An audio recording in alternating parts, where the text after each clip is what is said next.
Well, hey guys, happy Thanksgiving. Great to be with you here on Inspirations for Your Life on Thanksgiving. I hope you guys have had a great day. If you celebrate Thanksgiving, there's so much that we have to be thankful for. I'm thankful for all of you guys, whether this is your first time coming to watch the show or you've been here many times in the past. I'd like to say thank you. If you've been here before, I'd like to say thank you. And of course, a big welcome back to you. Thank you so much. And we have another great show for you guys. But before I get into the show, I do want to, of course, let you know that you can check out believemeachieve.com for more of my amazing, of course, inspiring creations, which you can do 24 hours a day. That is after the show is over at believemeachieve.com. Our master topic for the week is the blueprint for modern growth and resilience. So, yes, definitely a great show, everyone. And if you're thirsty or you're hungry, feel free to go get something and hurry on back. Make yourself comfortable. And let's kick this show off. All right, everyone? Okay.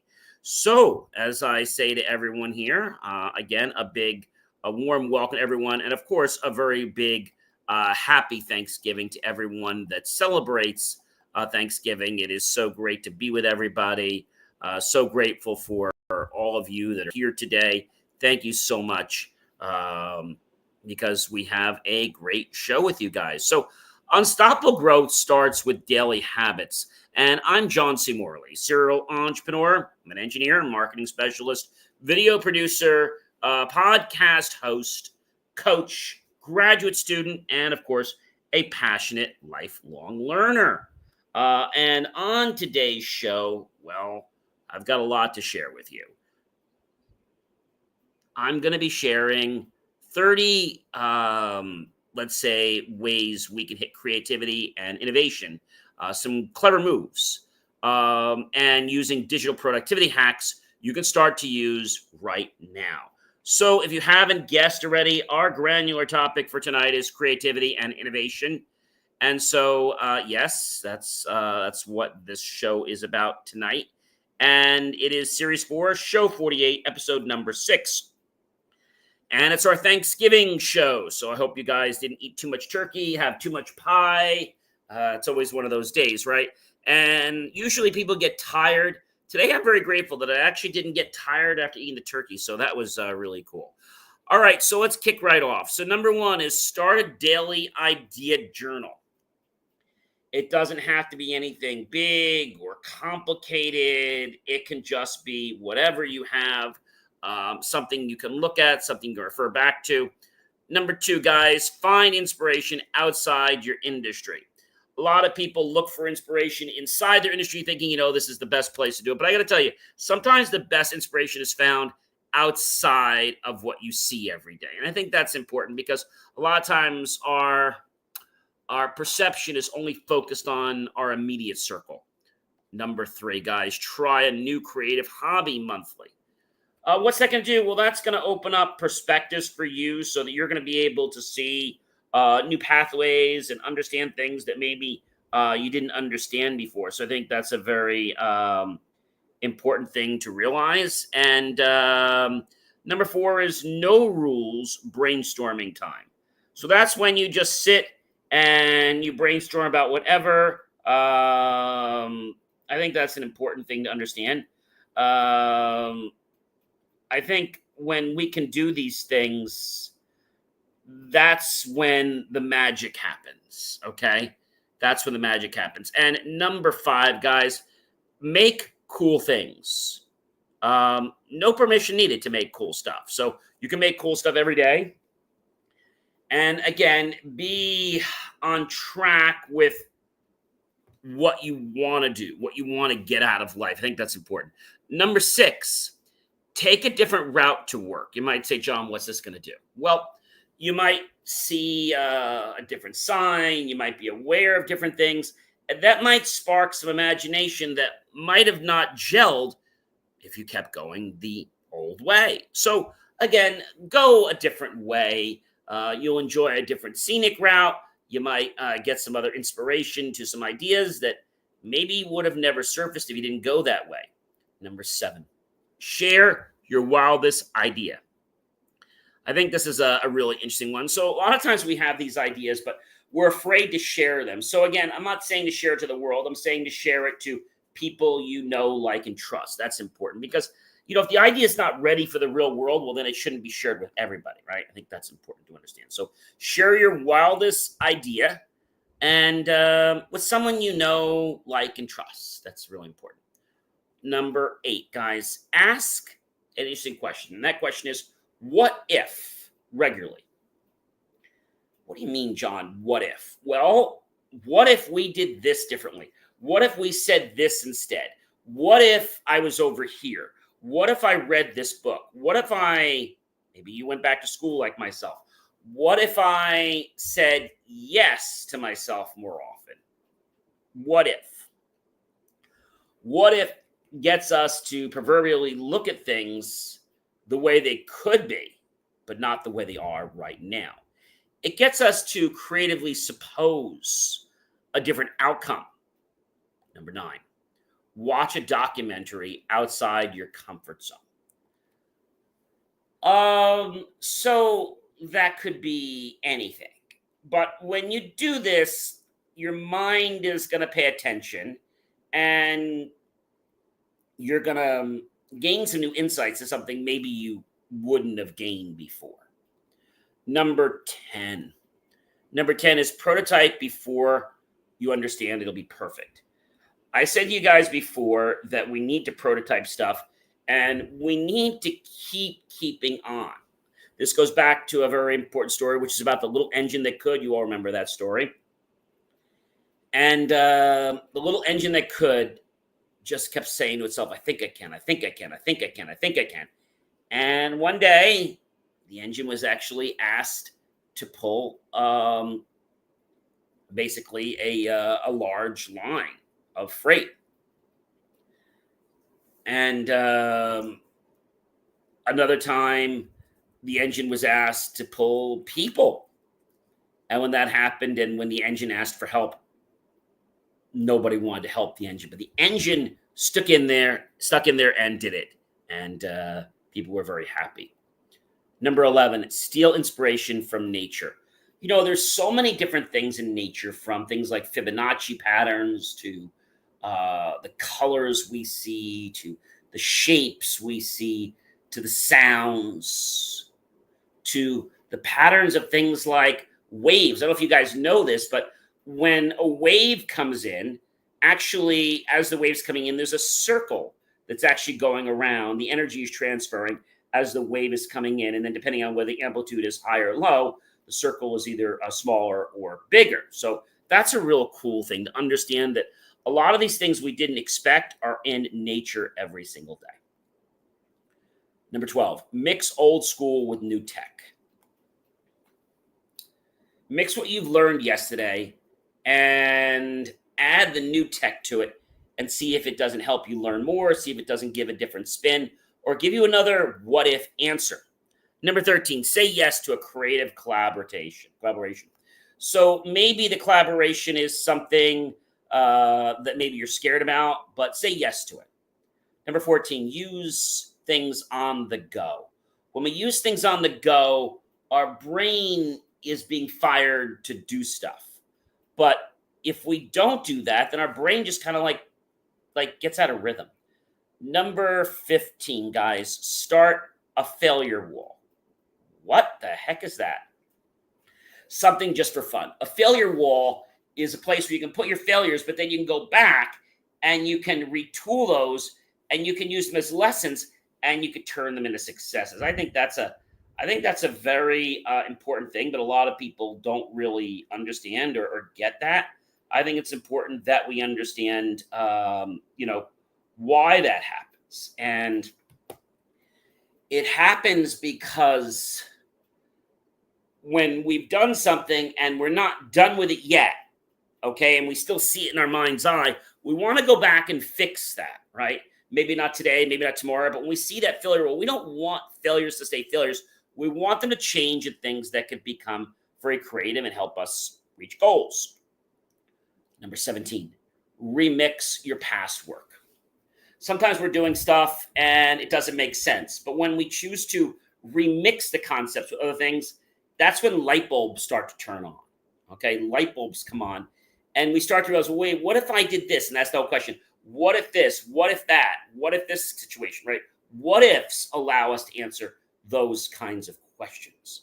The what if allows us to suppose a different alternative, a different outcome in the future, one that probably will happen if we did something else.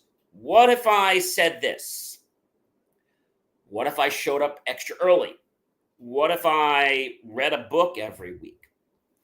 What if I decided to learn a new language? What if I took my challenges and actually saw them as, well, teaching moments? That'd be pretty cool, right? Number 18, guys, subscribe to a random newsletter. Okay. A newsletter, random, something though that you're interested in. When I say random, something that, you're probably interested in, the general topic, but it could be random, just looking at it. And that'll kind of get your brain involved because you're going to be curious, right? Number 19, guys, try a digital free creative session. That means doing things that are not related to technology, but doing things just with our mind. I think that's a very important thing to understand. And when we understand that, I think it'll make you realize something really great. And what it will help you understand is that when we realize, okay, the fact that we have so much power, okay,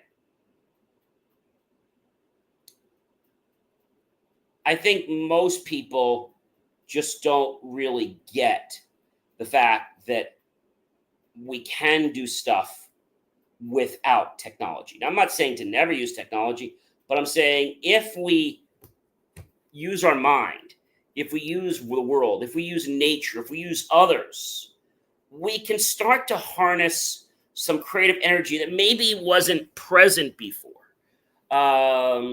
Thinking about how we could do something a certain way, right? I think those are very key and important insights that a lot of people miss because they're always looking for something that feeds out something. But a lot of times that feedback that you're getting from technology might be steering you down a wrong path. All right. Number 20. Number 20 is this: volunteer skills to a new course. So it could be, maybe helping build something to teach other people. It could be helping you learn something for a new course that you're understanding. Number 21, organize a virtual think tank. So a virtual think tank is a think tank where people are not present. They're virtual, like your Zooms or Slacks or other types of, remote communications with video conferencing and microphones and things like that. And I think when somebody's virtual, we a lot of times discredit it because we think that nothing can come from it. But really, a lot would come from people that would do conference calls. They did conference calls a lot in the 80s, but now people are realizing, well, we want to do more of the conference call. We want to do a video conference call. And I think those are important things to realize, guys, because when we understand like what they are and how they work, we start to gravitate toward a personality that supports feedback in a virtual environment. So let's take example. Maybe you're trying to come up with a new, it could be a new logo or what have you, right? And so you assemble some people in a team and you just start kicking around some ideas. Well, what are we known for? What colors are, and we kind of just kick ideas back and forth. And we go, well, yeah, that's a good idea. I like that. And yeah, the color's good, but maybe we should add a person to this. Maybe we should add this kind of shape because that would symbolize this of what we do. And I think people would connect more with that. You understand what I'm doing? So a virtual think tank, even though the people are not in person, they're virtual. And the benefits are very well received from a virtual team because, You don't have to pick up and go somewhere. You could just be on there with a cup of coffee or tea or lunch, and you could just be chatting with people. Virtual think tanks have gotten extremely, extremely popular right now. 22. Trade tasks with a peer. So why would we want to do this? So we want to trade tasks with a peer because sometimes if we get a chance to do what that other person does or walk in their shoes, that's how we would always say it, walk in that person's shoes for a day or more, we'll start to appreciate the things they do. And then maybe we can actually change the way something else would be presented because now we understand more of how it works for them. And when we start to get that glimpse or that insight, it's like, oh, now I understand why we do that, or now I understand how we could do that better. Number 23, map a personal innovation pipeline. So what is that? That's you. You could take paper, you could take a computer, and you literally logically mapping out what is your strategy, what's your implementation that you're going to use. And then you reference that point. A good way to do this is with index cards. The reason I like index cards is because maybe the strategy that you thought, the order needs to change. And so you can just use flashcards and put them in certain orders, and that can change. And when you change something, well, that could change the outcome. I think those are pretty cool things. But sometimes when we write them down, it's like, oh, I don't want to do that because, you know, I'd have to change it. I have to rewrite all over again, or it's a computer, or I'd have to go back and edit again. And people are lazy. So again, if you put things on index cards, that's a great way to get people to definitely understand. Number 24, guys, document your process visually. Similar to what I was saying before, but the thing about documenting it is now you know the order. You can use pictures from a magazine. You can use pictures from like a Vizio. You can use pictures online. This is just for you to represent the process. So let me see if I can give you an example. Let's say that we are placing an order, right? So the first thing we might have is how the order is going to come in. So we'd have a picture of a telephone, picture of a computer for the internet, or a person, somebody coming in person, right? So that's how they come. And then depending on where they are, they would either do something a little bit differently. So if they were on the phone or they were in person, they would talk to another person probably. If they were online, they would talk to a computer database. The order would go into the computer. If they were a live person there or the phone, like, okay, well, how can I help you? I'd like to order a dozen, I don't know. I'd like to order a dozen, what do I want to order a dozen of? I'd like to order a dozen cases of, let's say, cat six jacks, a dozen cases of them. Or I'd like to order 48 feet of flex tubing. I'd like to order a pack of relockable ties. So then what typically happens on the personal end is they take the order and they usually will, the person will either type it into the computer, hear some clicking and typing. And then after that, usually you'll hear him say confirmed. Okay, we got everything, great. And then sometimes you might hear somebody say order up, or you'll get an email back saying, you know, your order is in process, right? If it's in person or on the phone, they're going to ship it to you, or there, you're going to go pick it up. If it's online, then what's going to happen is you're going to, you may also get an email there, but you'll get a different kind of confirmation because now you're dealing with a website, so it's a little bit different. So that's how the process works. We have the picture of the people, right? And then we have, like I said, the telephone, the computer, and the person, and then a line maybe drawn to where it's going. So, for example, if it's a phone call, we could go to another person, like somebody in customer service. If it's a computer, maybe it's going to go to a picture of a e-commerce store. If it's a phone call, it's just maybe it's going to go to a person as well. After that, the order is then going to get entered into, so it's actually still going to go to a computer, but it's like the computer's there, but now the computer just saves a step. Otherwise, the person has to go through one step. So then that gets done, and then once that gets done, that other steps get done, and then the order gets put in, and then everything just goes through as if it was just like an e-commerce order. But the only difference is it gets picked as if you're there. So those are some cool things about how that works. Number 25, pitch an idea to a skeptic. This is not easy. And the reason you want to do this is it helps you to build your resilience. Regardless of the person saying yes or no to your idea, it helps you build your resilience of what you can do. Number 26, revisit a passion project. Maybe there was something that gets shoved up on a shelf for a long time. You're like, I don't know what to do with this. I have no idea. So when your passion starts to flare, you want to get back and do the project again. Number 27, collect weekly inspiration moments. You could put an inspirational jar in your office or your home, and you can have people just write little positive inspirations. I know one place that I went to the library, they said, give an inspiration, take an inspiration, And I thought that was really cool, that you could take one and give one. And, a lot of times we think these things are corny, but these are the things that get us to raise our dopamine level in our body. And I think those are pretty cool things.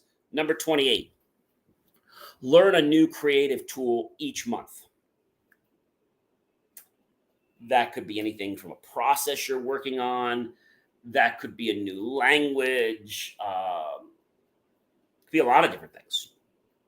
New sales tactic, a new listening technique, a new way of organizing your ideas, like the flow charts we talked about here today.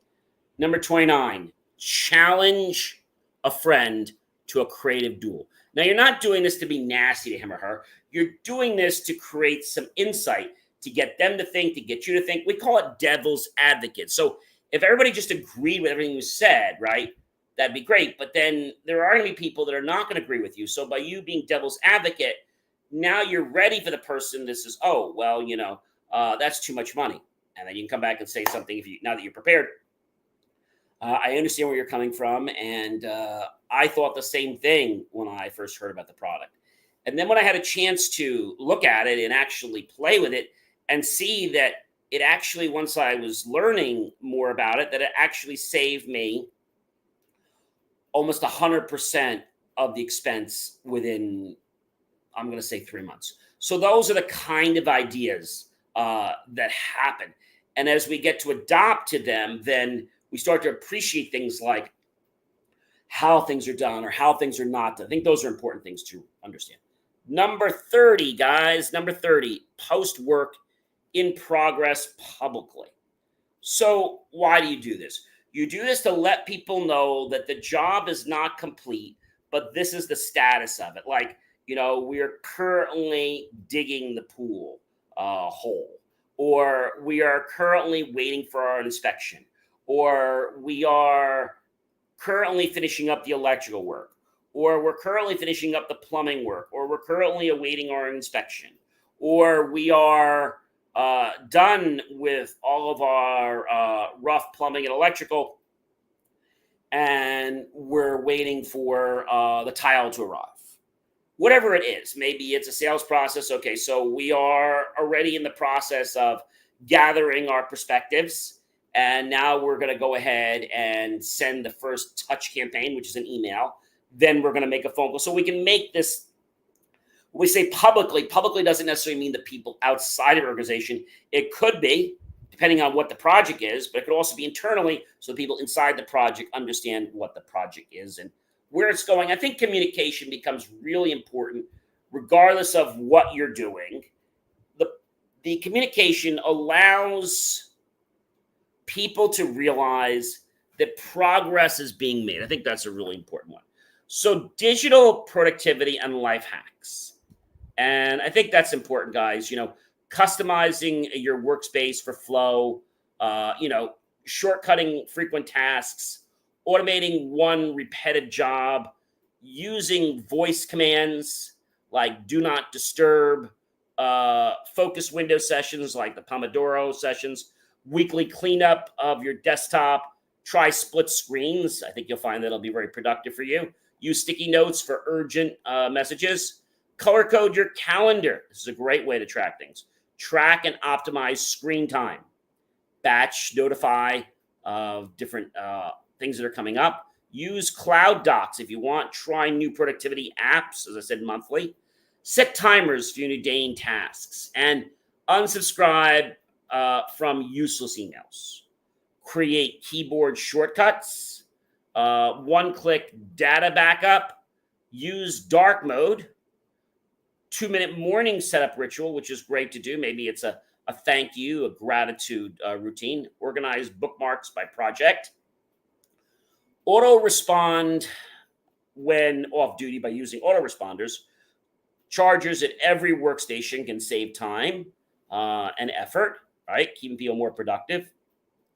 Not having to search for, where's a charger, or the fact that, my phone could be dead or whatever because now I can't find one. Social media blackout zones. When are those? Maybe you have certain times when there are blackout times. Stay paperless when possible. Tame notification chaos, because it can get kind of unruly in the digital world. Use voice to text, realizing that it may not be perfect. Keep a digital vision board. Default to mute on calls. Tag files for easy retrieval. And lastly, end each workday with log out and reflection. Which number are you starting with today? I know there's so many here to think about. I hope you guys got some really cool insights tonight, and knowing that our creativity doesn't have to be in the digital world. It can later be, let's say, refined in the digital world, but we can start it in, let's say, the non-digital world. I think that's a pretty powerful thing. Ladies and gentlemen, I am John C. Morley, serial entrepreneur. It is always such a privilege, a pleasure, and honor to be with you here on the Inspirations for Your Life show. I hope that you've all had a very happy, healthy, safe, relaxing, enjoyable Thanksgiving with your friends and family. And I hope that you had a moment to give gratitude for many things you're thankful for. Have a good one. I'm definitely thankful for you. Be well, everyone.